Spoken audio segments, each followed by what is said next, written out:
It's my privilege to have the opportunity to kick off the 9th Annual Words Festival, and we're excited to bring a full week of activity. We have 40 national and regional authors, artists, and thinkers that are going to join us. This has become something of an annual tradition for us, is to introduce some of the events that are going to take place, and I'd like to introduce you to some of the authors that you have the chance to see. So this is a broad view of the menu of what's going to happen over the coming weeks at the festival. So over the course of the festival, we have talks on the role of storytelling in Anishinaabe law, delivered by an award-winning legal scholar, John Burroughs. We have a conversation between Omar and Sala, as Janice had just queued up, which will do a deep dive, I hope, into Omar's fiction and journalism. The 50th anniversary of the Writer-in-Residence program at Western University. Did you know it's the longest running Writer-in-Residence program in Canada? So there'll be a 50th anniversary of that. Yes, absolutely. We'll visit with Vanessa Brown, the cold case sleuth, and a detective, Michael Arntfield, exploring the darker history of unsolved homicide in the region. We will have the James Rainey Memorial Lecture with Stan Dragland, which will be read by Terry Griggs. After Stan's tragic passing during the summer, he was planned to come and give the lecture and passed away in August. So we'll be doing something in Stan's memory very soon, but we have his lecture, the last lecture to be delivered in his words that will come on Sunday. We have 10 poets who will read poems they've composed to confront the violence in Ukraine. We have a talk on the legacies of Indigenous radio with elders Dan and Mary Lou Smoke. So Dan and Mary Lou Smoke, there's an exhibition of some of their print journalism out in the plinths that are in the space here. They host the longest running Indigenous radio program in Canada, and it's from here in London, Ontario. So we're going to celebrate them and talk about the legacies and importance of Indigenous cinema. We have 4 Western researchers, from engineers to literary scholars, who are going to talk about how we're confronting climate change. We have Juno Award-winning singer Lorraine Clausen performing with London legend Frank Ridsdale. That will be here on Saturday afternoon. We have the visual art of Anita Kuntz, who has done cover art for The New Yorker, Time, Rolling Stone, joining us to talk about her show that's on at TAP, just recently installed. You might have seen the CBC article about it. Original Sisters is the book that she'll be talking about, which features portraits of women who have changed the world. We have an open mic poetry night here tomorrow night, which will feature the 2022 Poetry Slam champion, Eddie Lardy. And you can contribute to a Words Fest zine and become an instantly published author at the Words Festival with your own work. So we have lots to go. And when we go to mingle, there is up in the pod here, which is the space near the cameras, in the back, there are over 40 local writers who have their books on display. Many of those authors are in the room right now and are putting their work on display, as well as local publishers. So there is something literally for everyone at this festival. But to kick us off tonight, I would like to introduce our panel of 4 stellar authors whom you'll all have a chance to see tomorrow at the festival. And I wanted to have an opportunity to welcome them to the stage to talk to them. And as I introduce you, I'll have you come to the stage. There's a little step here that I might have to just step away from, or you can, up to your comfortability for the authors coming up, there's a little thing here. Just watch your step as you're coming up onto the stage. So, as I introduce, I'll get our authors to come to the stage. Stephen Marsh is a novelist and essayist. He is the author of half a dozen books, including The Next Civil War, The Unmade Bed, The Hunger of the Wolf. He has written opinion pieces for essays for The New Yorker, New York Times, The Atlantic, Esquire, The Walrus, and many others.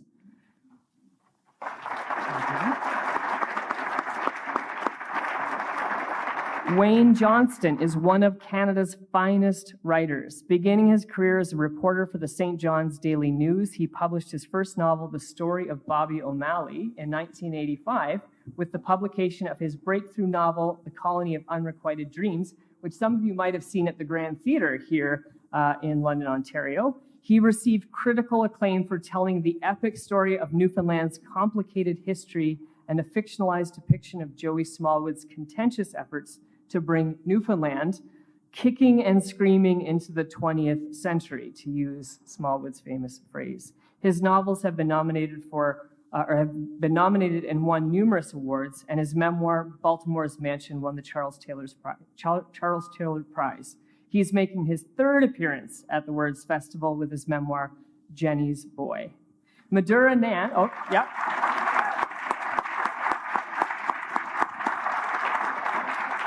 Madhura Nand's debut book of prose, This Red Line Goes Straight to Your Heart, which was actually here at the Words Festival over the pandemic, won the Governor General's Literary Award for nonfiction. Her debut collection of poems, A New Index for Predicting Catastrophes, was a finalist for the Trillium Book Award for poetry and was featured here at Words as well. Her second collection of poems, Parasitic Oscillations, was published to international acclaim and named a top pick for the Spring Poetry by CBC. She's a professor of ecology and sustainability at the University of Guelph, and she actually holds a PhD from Western University in biology too.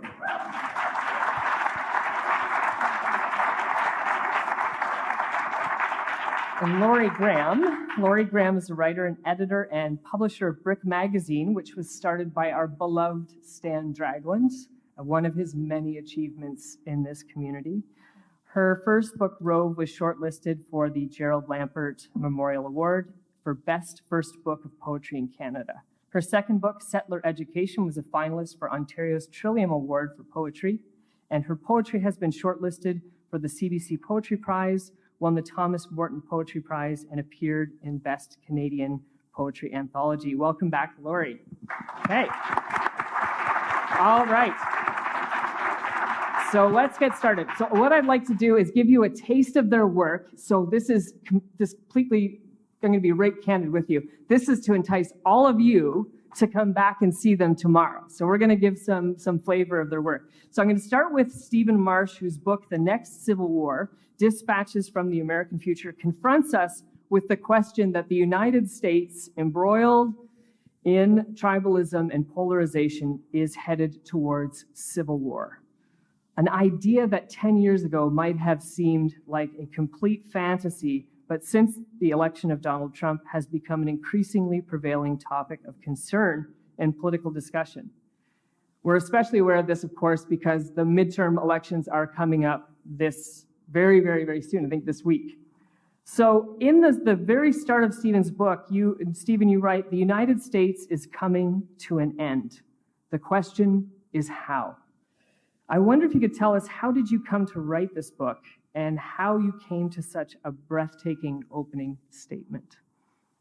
Well, there were a few things going on at the same time. I was sent by the Walrus to cover the 2016 inauguration.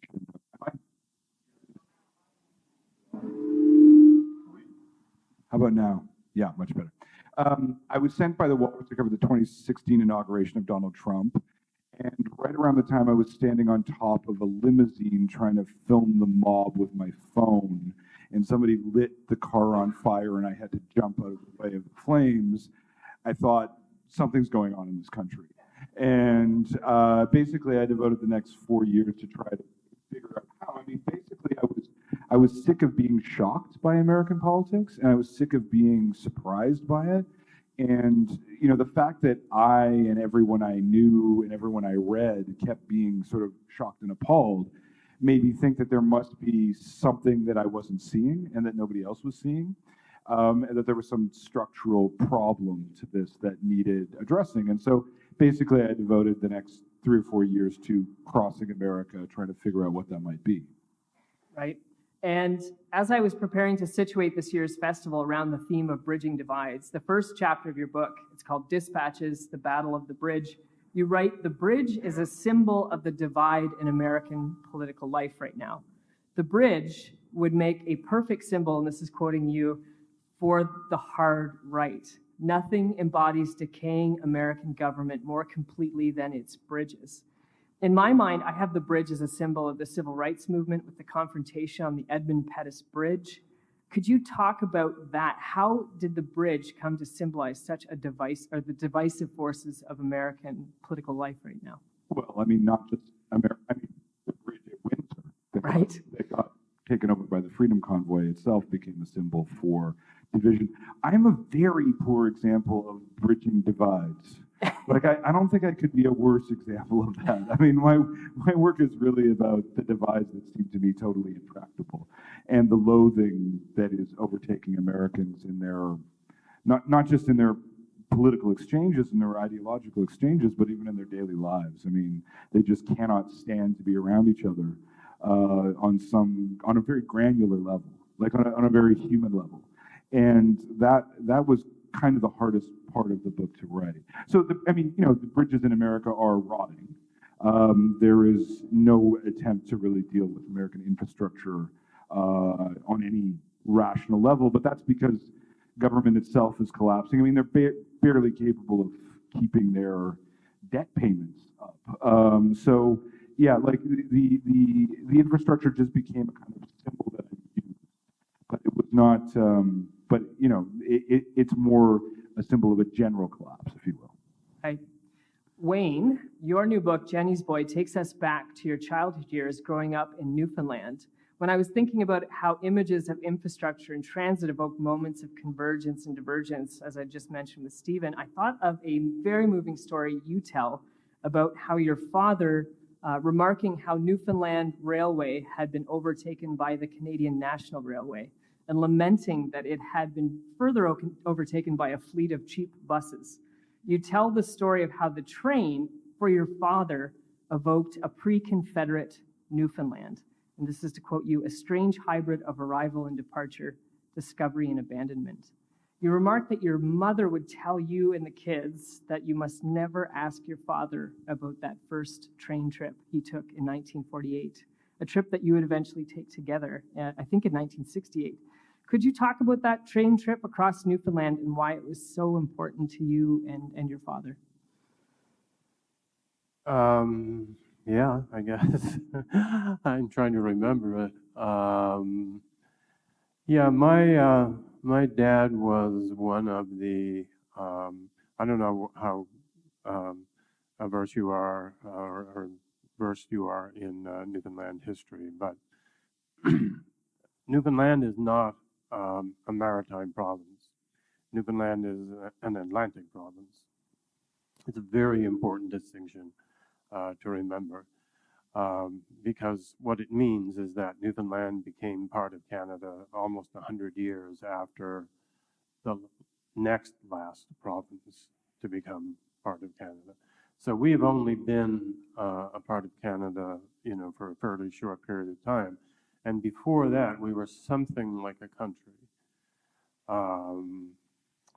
We were technically a dominion and sort of loathingly a colony. But most people thought of themselves and in fact fashioned a flag after the idea of Newfoundland as an independent country. So my dad and his dad lived in a place in Newfoundland on the southern shore of Newfoundland called Ferryland. And Ferryland was the anti-Confederate capital of Newfoundland. It's a very small place. Like, it sounds like it couldn't possibly be the capital of anything. You know, St. John's is the capital of Newfoundland, and St. John's was really the capital of anti-Confederacy. But if you're talking about where the sort of heartstrings were, it was in Ferryland. My father was, my grandfather, Charlie, was a blacksmith. And he was also, as they love to use the word as if it was a military thing, he was one of the lieutenants of Peter Cashin who tried to defeat Confederation and cement Newfoundland as an independent country. So that's how my father, you know, my father grew up that way, listening to talk about that kind of thing. And then nobody really believed Confederation was possible until suddenly it was. And the referenda were held in 1946. There were two of them. One resulted in Confederation losing, but Whitehall in England said, well, that's not the result we want, so we're going to have another referendum. So what we're going to do is we're going to drop the low person on the totem pole, and we're going to have another referendum. And we're going to have another one after that until we get the result we want. Does that sound familiar? So that's what they did. They had another referendum. And in that referendum, my grandfather, Charlie, was, really, really fervently opposed and worked as a politician against Confederation. Exactly what my father felt about it is the crux of Baltimore's Mansion. But when my mother talked about don't mention the train was a symbol of pre-Confederate Newfoundland. It crossed the island in exactly 24 hours, assuming that nothing went wrong, meaning assuming there was no bad weather, which is another way of saying that it never crossed the island in 24 hours. Never, ever made it across in 24 hours. Not even in the summer, actually, because forest fires used to burn up the track. When on referendum night, just imagine now that you're back and Quebec is having its famous referendum that was so close, when there was the blue line and the red line across the bottom of the screen.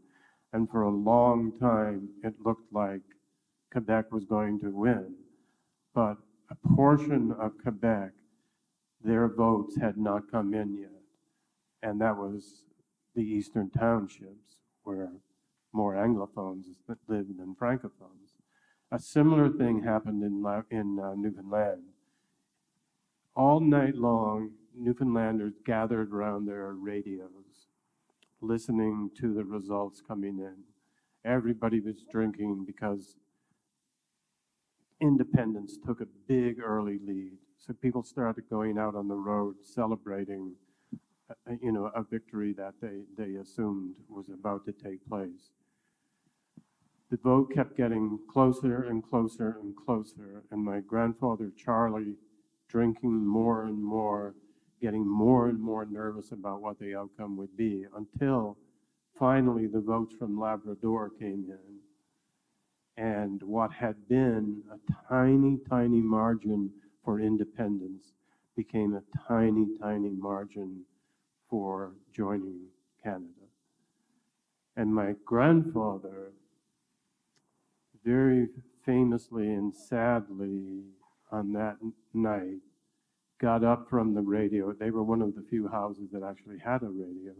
So the place was full of strangers and people listening. He got up and went out to the blacksmith's forge and lit up the forge. I don't know if you've ever seen a blacksmith's forge, but it's quite elaborate. And, pulled on the bellows to get the whole thing roaring. And then he took out his hammer and started banging it on the anvil, to no purpose. He wasn't trying to make anything. He was just sort of doing this in protest. The sound kept going for a long time, and the people left the house. And Nan, my grandmother, heard the sound of the, knocking on the anvil. And she went to bed, and she could still hear it. And about 6 o'clock in the morning, what woke her was silence. The sound of the hammer had stopped beating. And she went out to the forge, and she found her husband, my grandfather, dead on the floor of the forge on the night that Newfoundland had lost its chance to be an independent nation. Charlie was lying there. He'd had a heart attack. He had the hammer in one hand still. Now, while that happened, my father had gone away to university, and he didn't have enough money to come back home.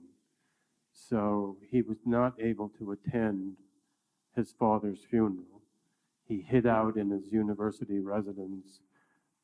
Nobody could get him to come out, and it was a an enormous thing between him and his dead dad that he was never able to come home to grieve with the rest of the family. When I came along, my father told a lot of stories about that night and about the referendum.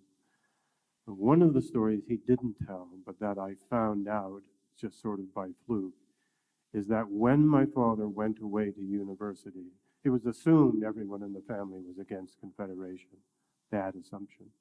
People didn't say who they were really for. They said they were for Newfoundland's independence, but that might or might not have been true. So Nan looks out the window on the day my father is supposed to leave for college, and she sees that my father and grandfather are fighting. And she can't hear what they're saying, but they're really fighting down on the beach, right near the water at Ferryland. And eventually my father storms off in a huff, and Charlie does the same up towards the house. Jump ahead years later in time, and my father and I are taking the last train ride across Newfoundland that ever occurred. The train was phased out. They gave us notice that if we wanted to take one last ride, we could. And so a bunch of people got on that train. On that train, my father did quite a bit of drinking. There's a fair bit of it in our family, in Newfoundland as well. And on that train ride, after we retired to our berth for the night, my father started telling me, about what could have been, what Newfoundland might have been like, and asked me to look out across, he said, the greatness of this country, he said, and he put his hand across a map, and I remember still hearing it crackling, beneath his hand.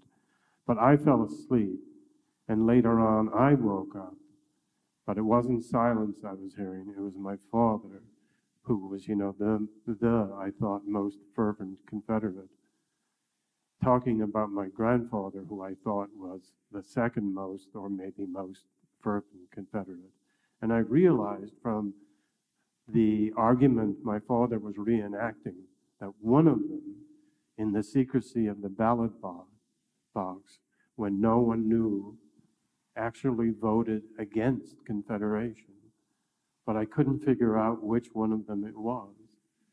My father said to Charlie, in this sort of, as he was drinking and talking to himself, you never should have done that. You never should have done that. You betrayed me. You betrayed me. And Charlie said, no, you were the one who betrayed me. But they never got really into detail, and I was just listening on every word.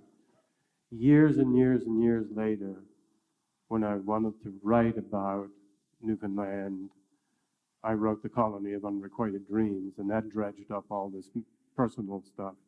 So that's what Baltimore's Mansion was about. And in the writing of that book, I tried to figure out which one of them betrayed the other, but I never do figure it out. Wow. Yeah.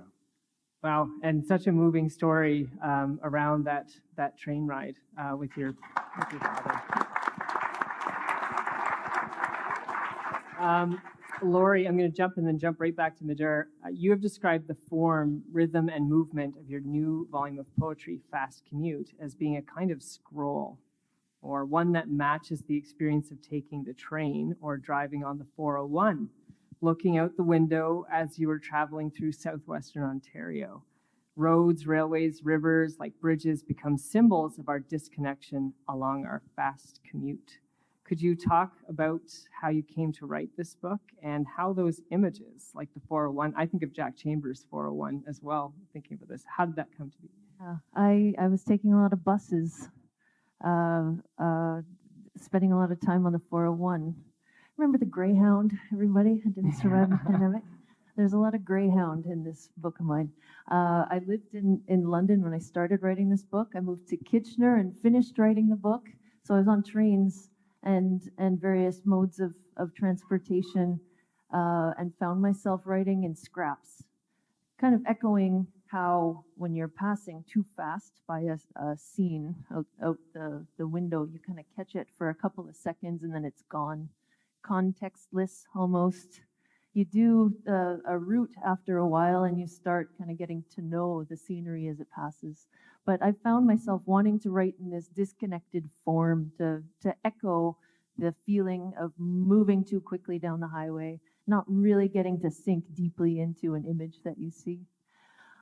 I was also inevitably, as I was writing this, seeing how this could possibly be responding or a poetic response to what social media is, to scrolling through a feed.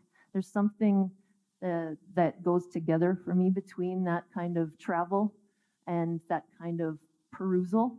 So that was what the form was doing as I was writing. And sometimes I needed to stop and kind of take some time to look at something more deeply. But I was really interested in what the effect would be if you were to try to scoop up the entirety of your journeying and the disparate images and things you see around you, and see what the result of that would be. I was traveling on the 401, so that meant a lot of perpetual renovation of the land, buying, digging, rebuilding, buying, grazing, rebuilding. So that it ended up being that I was writing a comment or responding to an essential feeling of environmental grief, and so that kind of fragmented telling ended up working really well to really dig deeply and stare deeply at something that was really hard to look at. Yeah, and I can give an example. White-tailed deer lifts head from alfalfa, aims satellite ears at 6 lanes of paved artery. Humans, each alone, dragging goods encased in them. That was just outside of Woodstock. Yeah, Yeah, totally. Stuck in spontaneous gridlock on the 401. Yeah. You kind of, instead of looking ahead, you look to the side. Wow, Yeah. amazing. Madhur, I've been asking Stephen and Lori and Wayne about these forces that divide us through figures like the bridge, figures that carve through our geography by highways, by railways. But I want to ask you about lines that divide us, or more specifically, the partition. The partition of India and Pakistan, the idea of partitions, which frames your experimental memoir, This Red Line Goes Straight to Your Heart, winner of the 2020 Governor General's Award. This book opens on partition, the historical division of India and Pakistan, of Hindus and Muslims, of friends and neighbors, of languages, cultures, generations. Your parents lived through the partition before coming to Canada. What drew you to write about the partition, and how you wrestled with and played with this concept of partition in the design of the book? Yes, thank you. Hello, everyone. So nice to see you all. So let's see. I published my first book of poems in 2015. It's entitled A New Index for Predicting Catastrophes. And that new index was poetry for me. I am a scientist. I had been practicing as a scientist for many, many years before my first book of poetry came out. In fact, I wrote my first poem just at a desk at Western over there. And then after that first book came out, I immediately started to think about writing another book of poetry, and two things sort of happened very close together. That year, my mother had a heart attack, and it was, the first time that I was confronted with her mortality. And, for a child, I think that's it's a big thing. And then the other thing that happened was I came across a title on the internet, just sort of scrolling. I had an infant at the time, and was just scrolling randomly and I came across the title of a book called The Nests and Eggs of Indian Birds. The Nests and Eggs of Indian Birds. And I thought, as soon as I saw the title, I didn't even know what the book, who it was by, when it was written, anything. I thought, my next book of poetry is going to be that. It might even have that exact title. So I ordered it, and when it came, it was a 19th century book of natural history, which at the time was written in a very, poetic style, right? A lot of the natural history done at that time was. And it was a book that described species by species the nests and eggs of Indian birds, but not the birds. And so I found that fascinating. Like, I was just ridiculously mesmerized by this text. I read it. I took it with me everywhere I went. It was on the table, like replacing the Bible, and well, not replacing. I mean, you know what I mean. I just read it and read it and read it and read it and read it and read it for 7 years. Meanwhile, so many things in life unfolded, and then my second book. So I will get to answer your question. Oh, it's great. So that was the work that went to my second book of poetry, which is out this year, Parasitic Oscillations. But in the interim, how I got to learning more about partition was through the realization when my mother had a heart attack, when she was on the ICU bed, telling me things that I really knew almost nothing about her life or my father's life. Like, it felt totally ridiculous in the time. Like, I didn't know the name of the village where she was born, and it's my mother, right? It's like not a very far. And so I just realized, oh my God, how can I come to this point in my life with this level of education, with all this stuff, and I just don't know a lot of things. And there's a lot of reasons for not knowing those things. But from that moment on, I decided that I needed to learn more. So I spent a lot of time reading about history, asking them oral history. I spent hours and hours and hours interviewing them, recording their voices.